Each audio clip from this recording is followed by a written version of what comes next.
All right, we're recording. We're live.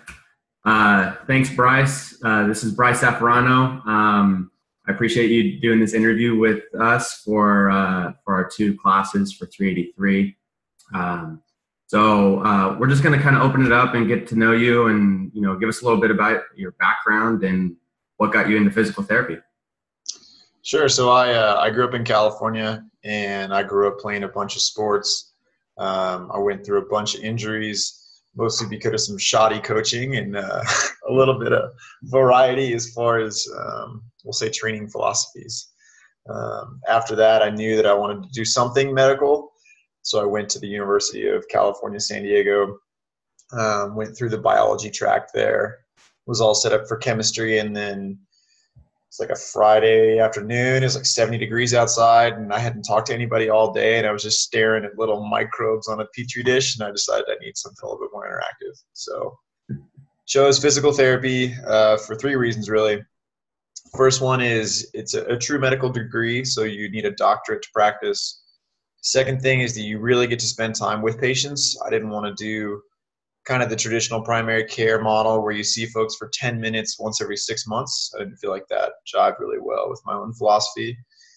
And the last reason is I thought it would give me a lot of freedom as far as what I wanted to do. The field of physical therapy is huge. I mean, you can do everything from inpatient acute care to like subspecialty sport training in a team setting. So I still think it gave me a lot of opportunity. So I went to the University of Colorado Anschutz Medical Campus, which is in Aurora. I was there for 4 years. After that, I went through a 1-year residency program with the University of Colorado Health, where I focused on 3 primary patient populations. One is chronic pain. Second one is spine and orthopedic conditions. So think like knees, shoulders, hips, backs, that kind of stuff. And the last one was a sports medicine rotation. Early 2017, I took a full-time job at the sports clinic, and I've been working there ever since. So that's the brief intro. Yeah, that sounds awesome. So brief intro of about 10 years. Yeah. Poured into like 90 seconds. That's it. That's awesome. So it sounds like you were kind of in that period of time where you really didn't know what you were doing as far as education-wise at college, which I find a lot of people might go through or might not know, what they want to do. They just know they want to either help people or they want to stay connected to the community, or they want to stay connected to like sport and performance if they grew up playing sports like you did. So I feel like a follow-up question to that is what kind of gravitated you towards physical therapy? Was it because of that sport background primarily? I mean, I know you talked about those 3 reasons of what made you choose physical therapy, but when did you actually know? And is there a point where you might know? I think it's, at least for me, when I entered physical therapy school, I was a little naive as far as what physical therapists do, and more appropriately, what physical therapists can do. So the first step I would say is, if you are leaning towards one career or another in college, you got to go see it in person. So for me, I took steps to go shadow different individuals in the San Diego area. I went through like a burn unit type situation. I did outpatient physical therapy, which is your traditional kind of post-op recovery stuff. And then I also did some sports specific. And that's when I knew. It was really rewarding in the moment to see these folks who were going through a lot of stuff and have a resource that, again, they saw for longer than 5 seconds that kind of helped them through the next phases. And I thought the coolest part was these patients left with almost a tool, if you will, for their own self-empowerment. And that was huge for me. So that was kind of the icing on the cake. And that's what I would say is you got to go see it in person, because like going to careers.com and looking at average annual income doesn't give you any idea of how it really works. So yeah, that's so funny you say that, because I tell a story to my students about what got me into sports psychology, and I went through pretty gruesome knee injury, as you know, but also too back in the day when I was trying to force myself into applied behavior analysis jobs and stuff. that I Yeah. didn't want to do. And then I kept taking these online quizzes like, what psychology career should I do? And sports psychology always came up, but then I would look at the annual income and I'd just be like, there's no way I'm going to do that. and here we are, man. Here we are struggling to pay rent. And yeah, that's so spot on though, as far as actually getting out there and experiencing it. Because, you know, in my time as an advisor, there's so many students that come in and be like, I don't know what to do.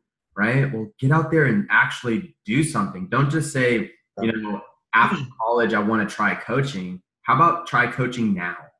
Right? Yeah, and it's not worth, in my opinion, it's not jumping into something that if you don't know you want to do it or not. Mm-hmm. Right? I mean, there's a lot of folks, even now. So I graduated with a class of 65. Mm-hmm. I graduated 2 years ago. We've lost 4 people that have stopped being PTs and they switched careers because they were forcing themselves to go through this. And if you don't love it, you're not going to make it. Yeah. That's true for, I think, any career, because it's, you know, you got to like what you do. Otherwise, getting up every day is a little less enjoyable. Yeah. You gotta find that. You gotta find that want and that passion for what you do. You can't do that by looking at what other people are doing because you're not them. You know. That's true. That's perfect. Well, awesome. Thanks for that intro. And so now basically what we'll do is I have a couple questions for you about, you know, being that this is a psychology of sport and exercise class, kind of gearing your experiences towards the psychology of injury and maybe rehabilitation and maybe even transitioning as well. So we'll get started with the first question. So what are your biggest challenges that you find that athletes or your patients face on their recovery, more in terms of the psychological factors? Sure. So the first thing is just 1 second of terminology. I'm in the physical therapy world. Anybody who is recreational or anybody who is kind of like the weekend warrior, we usually call those folks patients. And then if somebody who practices sport more than 5 days a week, we call them athletes. So I'll talk specifically about the athletic population. And I think the biggest challenge is that these people, in a second, as you can attest to, Seth, you lose your identity, you lose your social group, you lose almost a sense of purpose, and that's huge. So we see these folks who are 16, 17 years old, and they were, you know, maybe popular kids in high school, or they had this dream of playing at a big name school, and all of a sudden their whole world has changed. And I think really the summary is that they lose their identity, and that's so tough.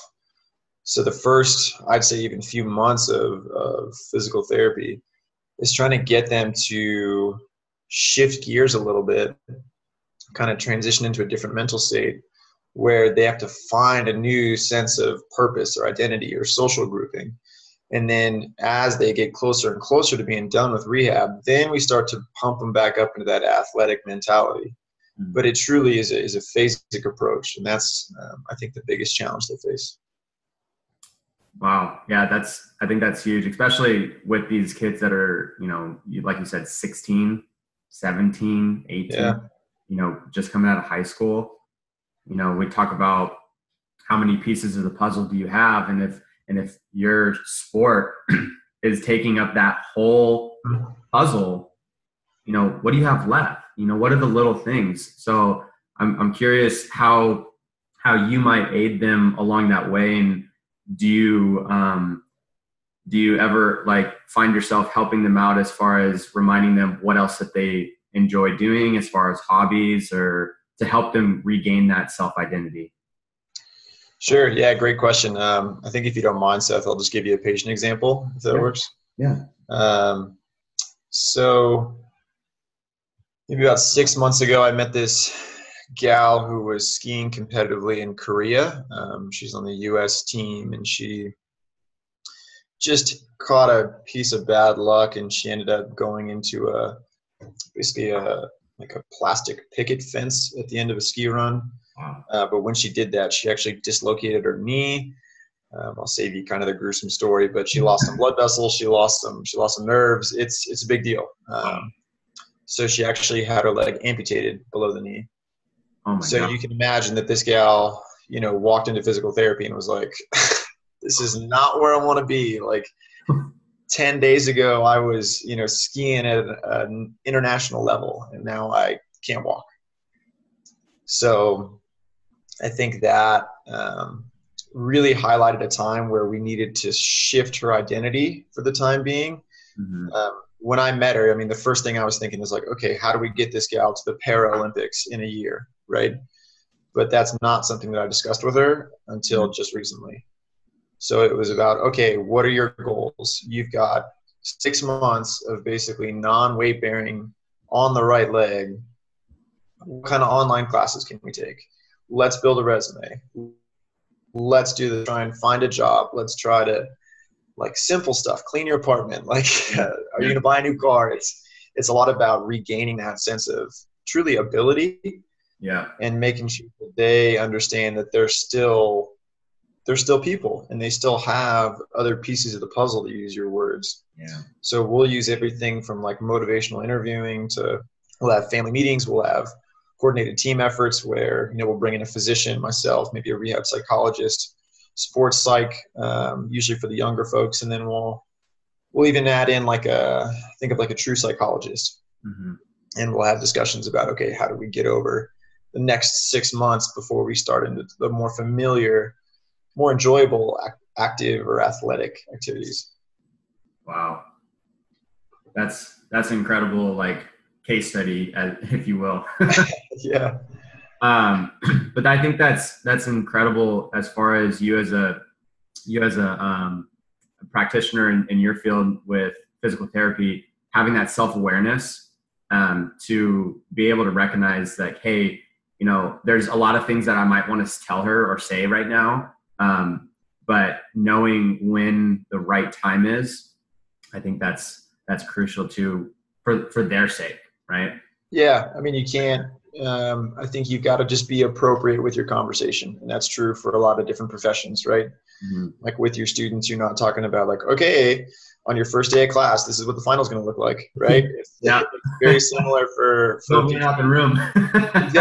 Exactly. So it's very similar in my world. Like the goal is not to just vomit information on these folks. It's about being tactful and really intentional about your discussions. Yeah, and I think that's important. In most classes, you find what in the book and actually doing it in person are two separate things. So that's why it's so important to get these internships and practicum experiences, because then you actually get to learn how to deal with people. Yeah. And that's half the battle in all of these sports science and sport practitioner and rehabilitation specialist positions. Like, you're working with people, human beings. Yeah. Wow. Awesome.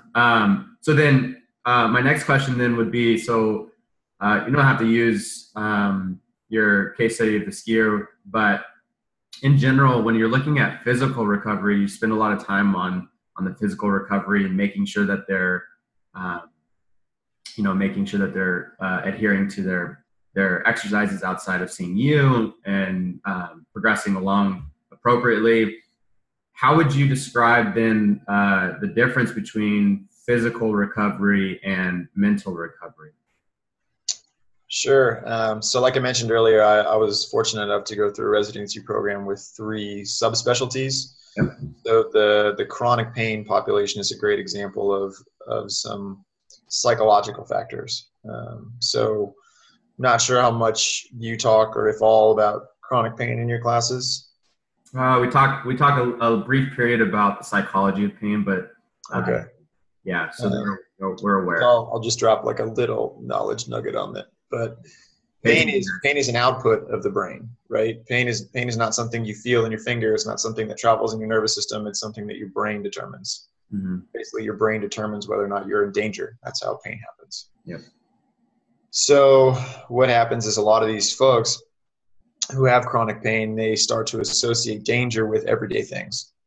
So something as simple as like picking up a coffee cup is all of a sudden 10 out of 10 pain. They're basically rendered functionally unable.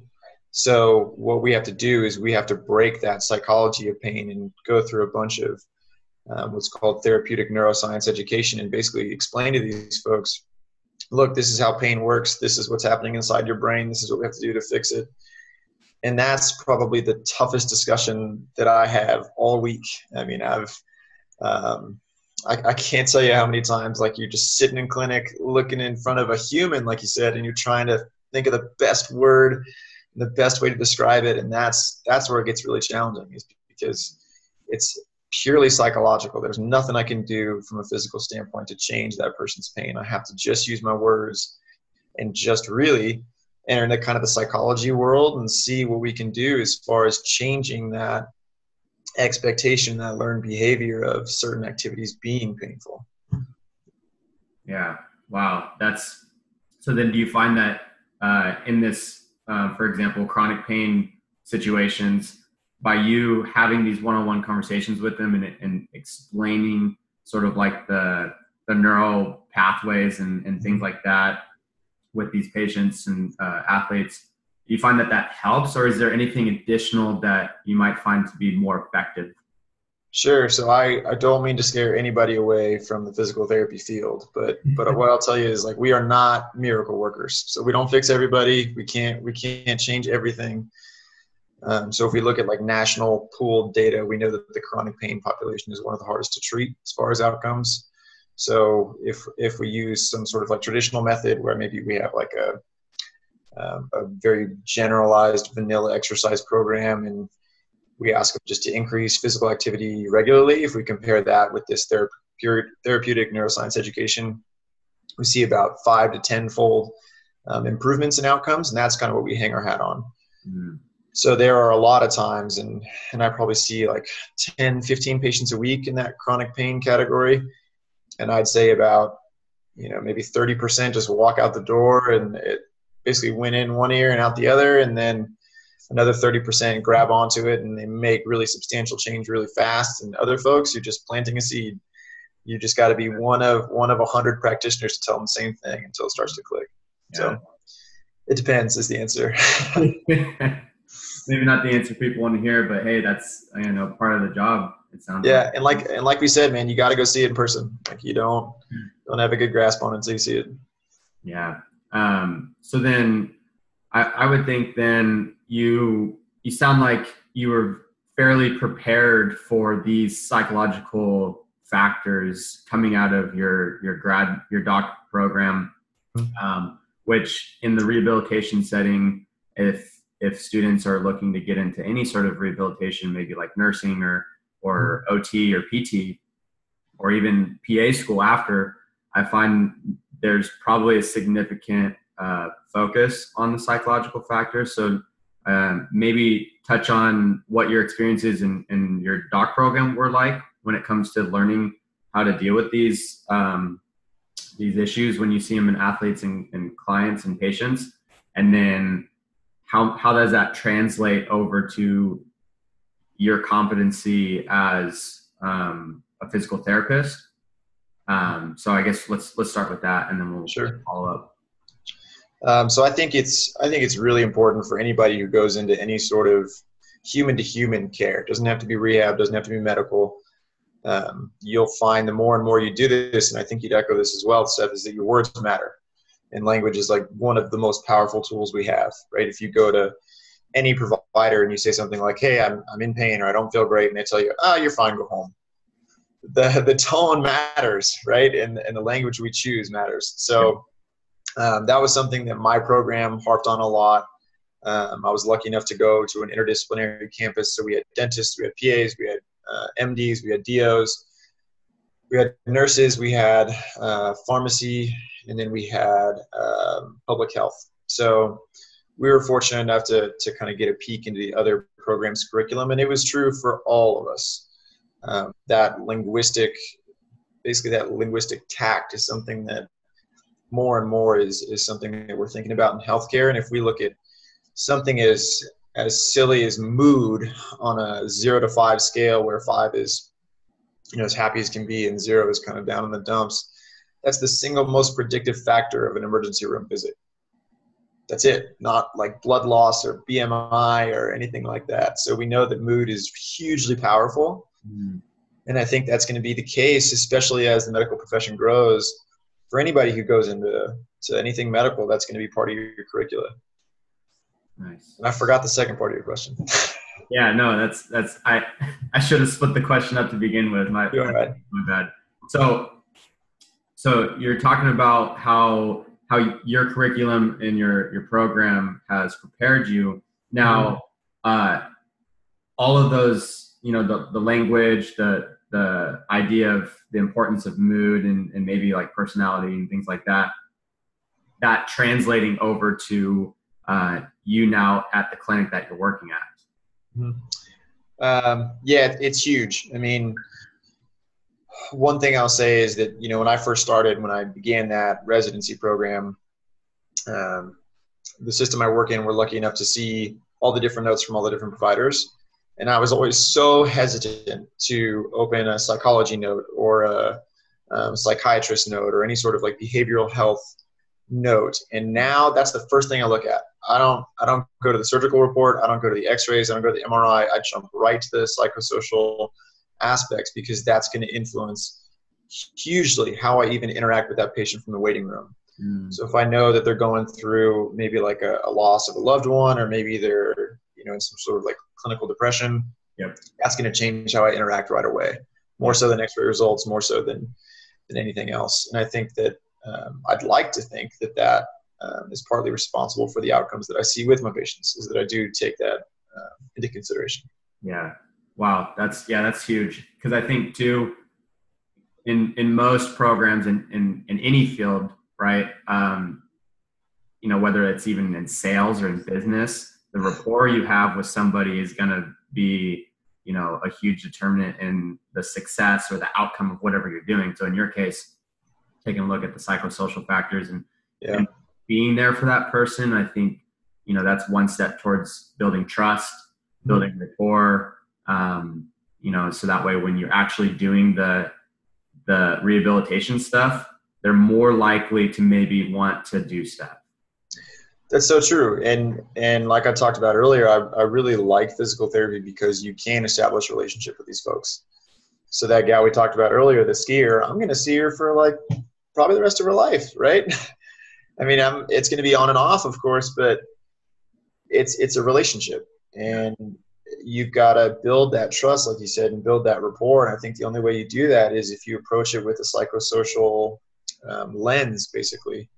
In our world, we call it a biopsychosocial lens, which just means that you put, their pathophysiology in line with their psychological status, in line with, how they feel on that day, and try and make the best decision.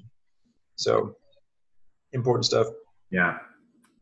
So then I guess a follow-up question to piggyback off of all that we just discussed is, you mentioned earlier that you do occasionally meet with sports psychs for younger athletes and patients, and maybe some clinical psychs and some rehabilitation psychologists. What are those meetings look like, and the relationship, and maybe how effective and how helpful that is for you as a physical therapist? Yeah, so I very much appreciate the question, and what I would say is, if you zone out totally after I stop this sentence, I would say that psychology is fundamentally just necessary in all aspects for rehab.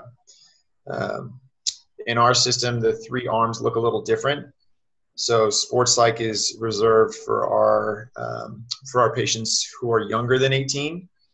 That's just the way we've got it set up. We contact through the Children's Hospital, so that's just kind of a formality.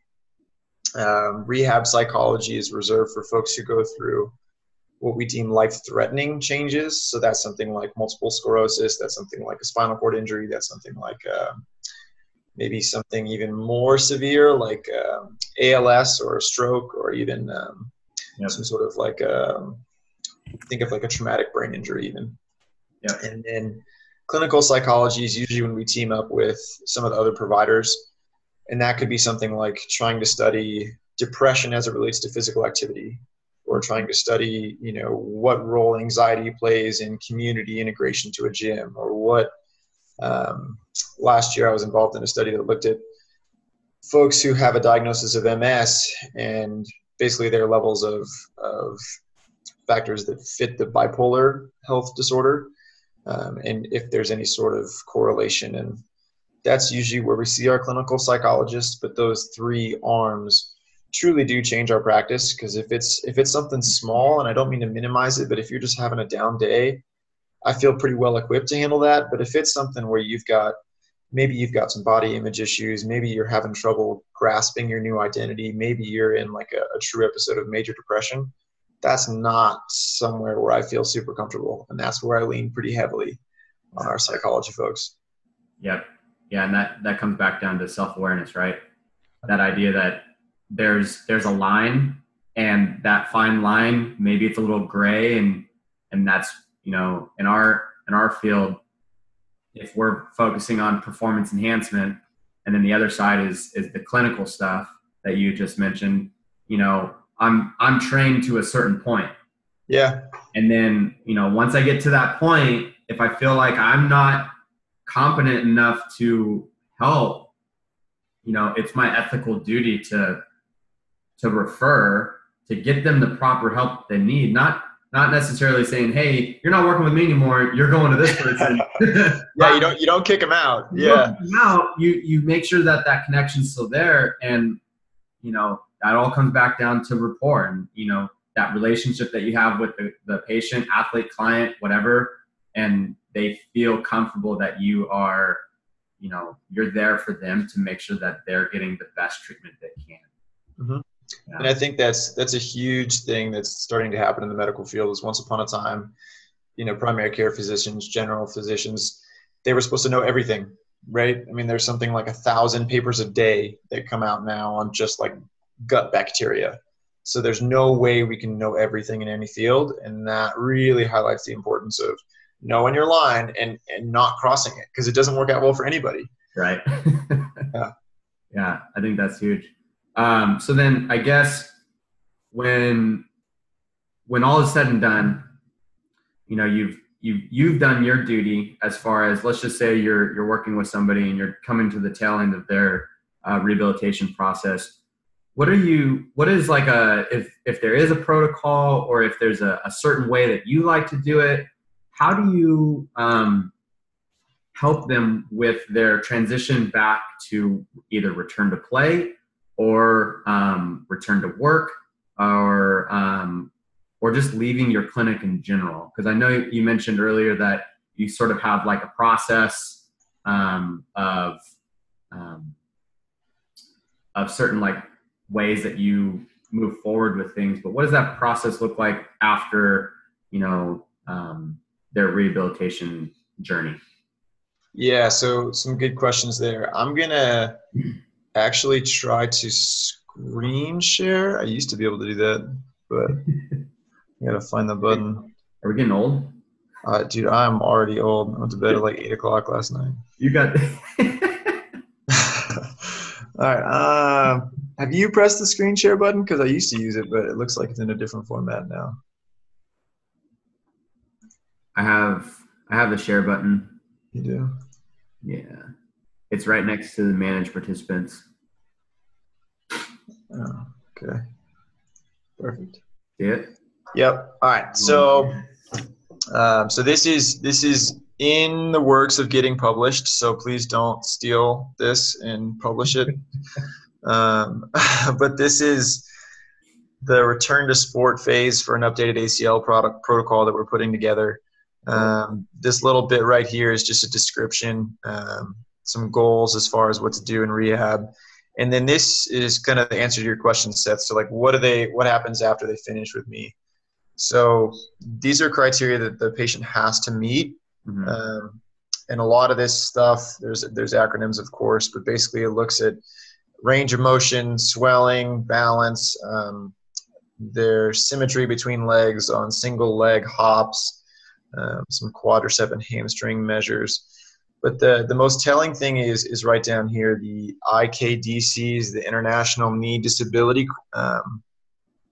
it's not questionnaire, it's the something, and the ACL Return to Sport Index. Mm-hmm. Those are the two things that really dictate the next steps for the patient. So if they fill out the IKDC and they're above 87 points, to me that means that there's not anything else that I need to do.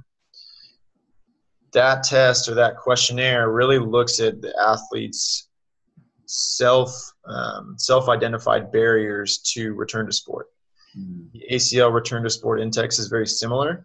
So what we do is we look at those numbers, and if they say, like, I feel like I'm limited in my conditioning ability, or I feel like I'm limited in my ability to play without being nervous about re-injuring my knee, or if I feel like I don't have the ball skills maybe to return to some high-level sport, or maybe, they're nervous about the communal or the societal implications of returning and not doing well. Yeah.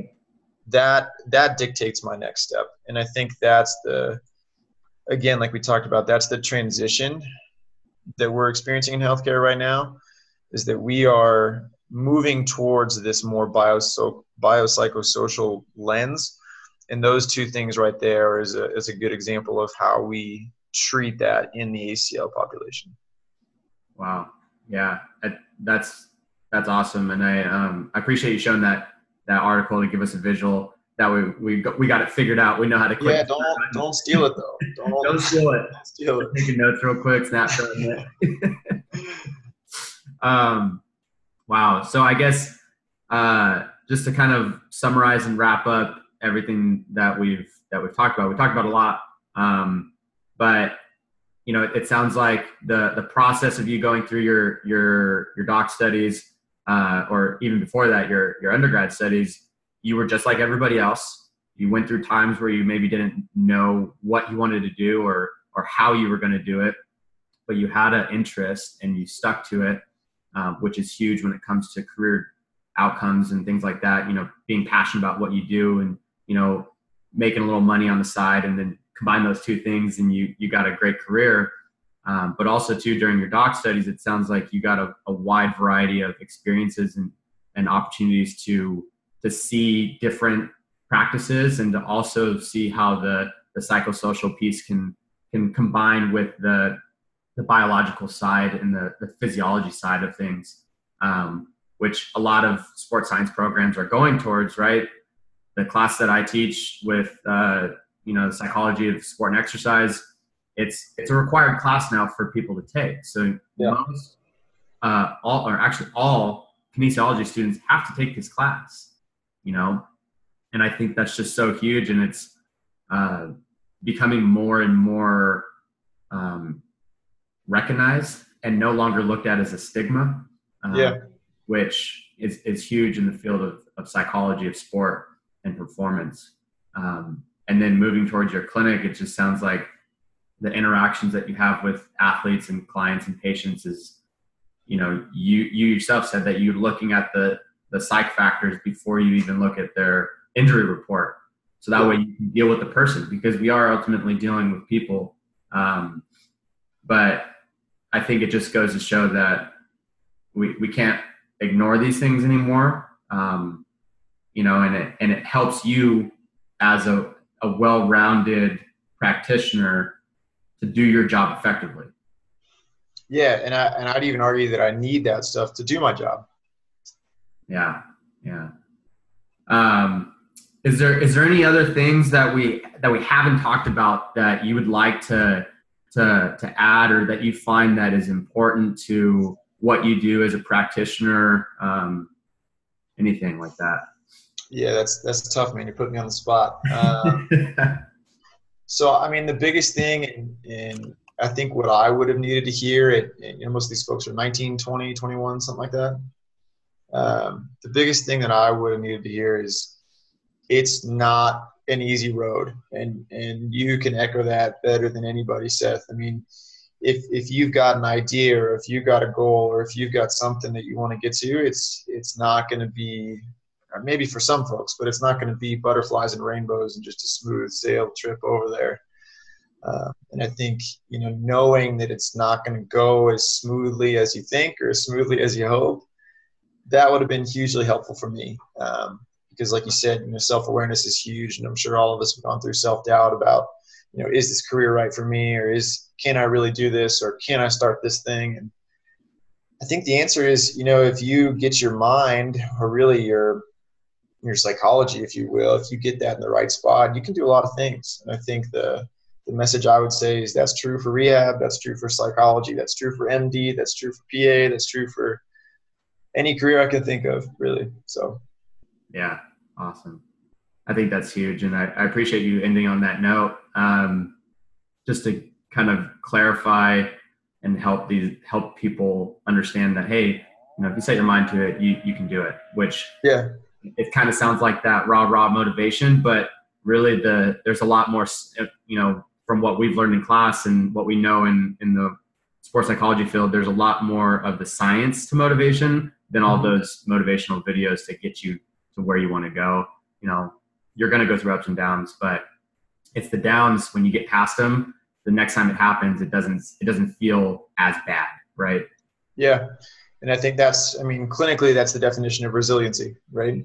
Yeah. We know that folks who do well in athletic ventures or career ventures or personal life or whatever, it's all about resiliency, right? Can you bounce back from adversity? And that's basically what rehab is, right? So it's all connected. Yeah, it's all connected. Well, Bryce, thank you so much for this. I'm sure, my students appreciate this as much as I appreciate you taking the time out of your day to do this. I know you're a busy man. But on that note, I just want to say thank you again. And thanks for your time. Yeah. And then, Seth, you're more than welcome to give out my email address if these folks have questions. Yeah. So I'll forward you my work email though. Perfect. Yep. So if you do have any questions, you can send Bryce Zaffarano an email on anything related to the psychology of rehab or physical therapy in general. Yeah. Yep. Awesome. Cool. Thanks, Bryce. Yep. Happy to help, man. Yeah.